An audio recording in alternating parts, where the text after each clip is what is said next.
This episode of Techno Buffalo is brought to you by JackThreads. iPhone 5 rumors, Android 5.0 rumors, and a Kindle Fire killer from Google themselves? You got it. It's Rumor Roundup, Techno Buffalo on Revision 3. Round them up! Woohoo!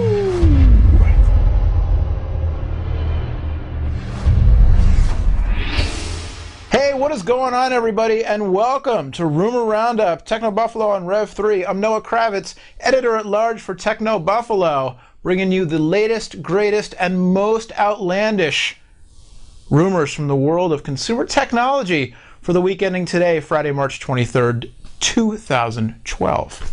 I feel just a little tiny bit like Prince when I do things like that.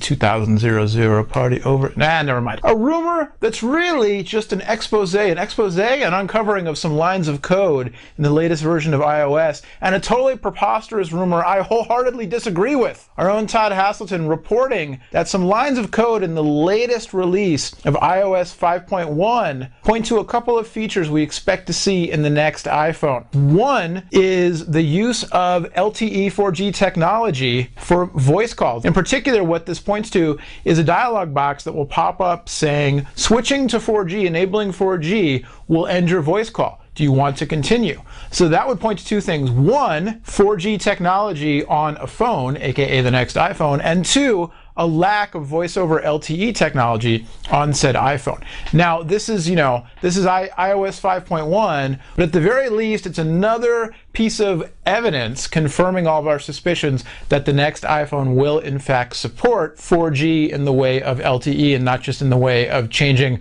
the icon in the status bar from 3G to 4G to pacify AT&T's marketing group. Ugh. Anyway, the other rumor, which is a little more outlandish and preposterous, is comes from a source called the Mail Business Newspaper. I'm sure I mispronounced that name. I apologize. And this says that Apple has placed an order for a large quantity of 4.6-inch Retina displays, which must mean that a new iPhone is coming with 4.6-inch displays.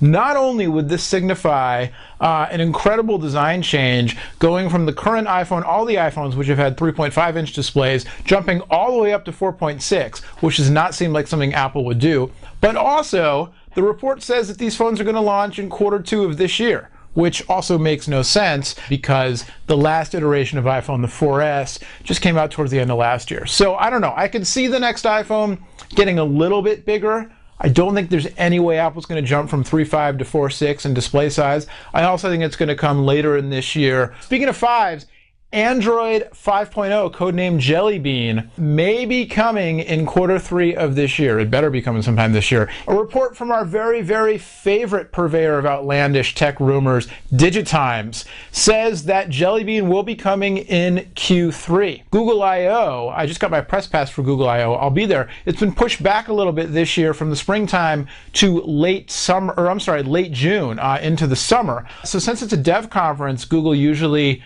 uses it as a platform to either preview or full-on unleash the next big iteration of what they're working on. Then again, we're still waiting for Ice Cream Sandwich to roll out. I don't know. I'm thinking maybe, well, I've got a theory, but we'll get to that after the break. First, a word from our friends at JackThreads. Only suckers pay full price. If you like alternative apparel brands like Stussy, Hurley, and Kid Robot, but hate wasting all of your cash on them, then listen up. You can score premium brands at up to 80% off every day. There's a new invite-only shopping service just for guys, serving up crazy deals on surf, street, and skatewear at prices so low they just might melt your brain. It's called JackThreads. There's a wait list to join. You know how we do at Techno Buffalo. I really want to say that. There's a wait list to join, but since you're a Techno Buffalo fan, you can skip right to the head of the line, no waiting at all. Just go to jackthreads.com/techno. That's jackthreads.com/techno to get your hookups on all the deals on the premium alternative apparel brands right now. So what are you waiting for? Go! All right, and last but certainly not least, we return to the land of Android. Is Google working with ASUS on a Kindle Fire killer? Reports say yes. It looks like Google has tapped ASUS to create the Nexus tablet, and it may launch as soon as this May. Even more interesting is that the tablet is said to be priced as low as $199 or even $149, which would undercut the pricing of Amazon's Kindle Fire, which is leapt to the top of the charts as the most popular, the best-selling Android tablet in the land, in the world, I believe, and really the first Android tablet to take a significant chunk out of Apple's dominance in the tablet space with their iPad line. The tablet is said to be modeled off of the Asus Mimo 370T, which was shown off at Mobile World Congress, not just by Asus, but also by NVIDIA, running an NVIDIA Tegra 3 quad-core chipset.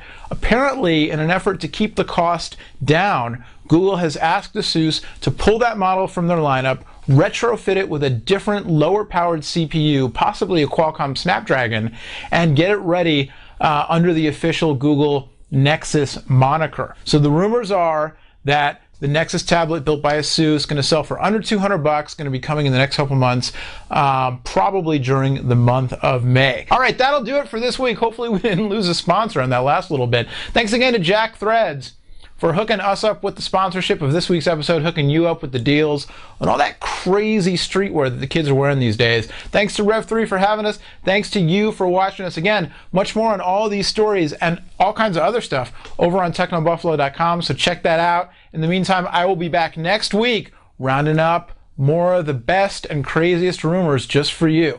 Until then, my name's Noah. The website's TechnoBuffalo. Round 'em up! Woohoo!